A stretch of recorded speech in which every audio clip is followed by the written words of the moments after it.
All right, so we've got our letters cut out now of the cardboard, and you did it as neatly as you could. And you can see the advantage of an X-Acto knife goes a little bit faster.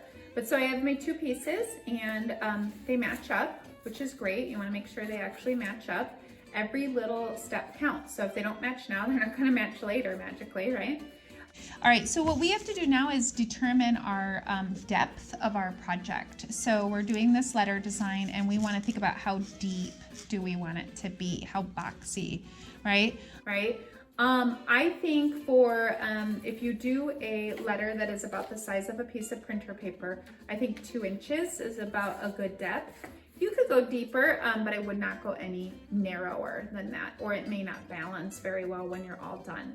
So I would say 2 inches is good. Now, if your letters are larger and you went bigger and maybe use the brown paper to do your template, then you are welcome to make yours even deeper, okay? It's really up to you, and you want to think about scale and proportion when you decide that. So we need to make what we're going to call the sidewalls when we work with clay. These would be 2 pieces of clay. We would let them firm up, and then we would build side walls up on one of them and then put the other piece on top like a cap. Well, we're going to do the same process. We're just doing it with cardboard. So we need these side walls.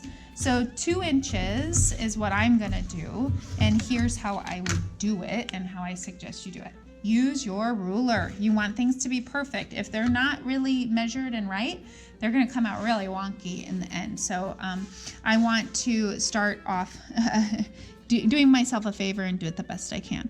So I'm going to lay my ruler down, and I'm going to measure this. I found this is an extra slab of clay, I was going to say, but extra piece of cardboard.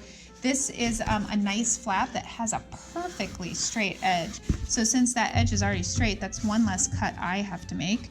And what I can do is use that as where I measure my 2 inches from. I suggest that you use your ruler. You measure 2 inches on each end, right? So you want to make 2 dashes. So then you can line your ruler up on those dashes that you've made. And that will give you a perfectly straight line that's 2 inches from the edge. So straight line 2 inches from the edge. If I only do 1 dash, because I'm going to do another one, and I happen to hold my ruler a little crooked, now my strip is crooked. My side wall is crooked for my letter.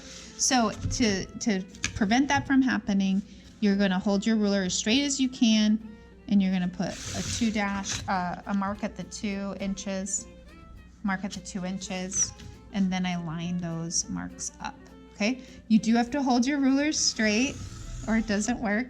And you can also obviously do more than 2 inches if you're doing a deeper letter. So my letter is just going to be 2 inches deep.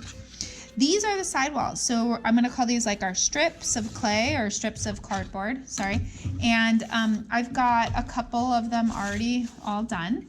And so with this all done, I have probably plenty enough cardboard to make it all the way around my shape. And that's the idea, is that I have to have enough of these strips that I can actually make it all the way around. I'm going to cut these out, and then we'll come back and move on to the actual construction part of it, putting it all together. And I'll also be showing you how to make the curvy parts versus the straight parts and stuff like that.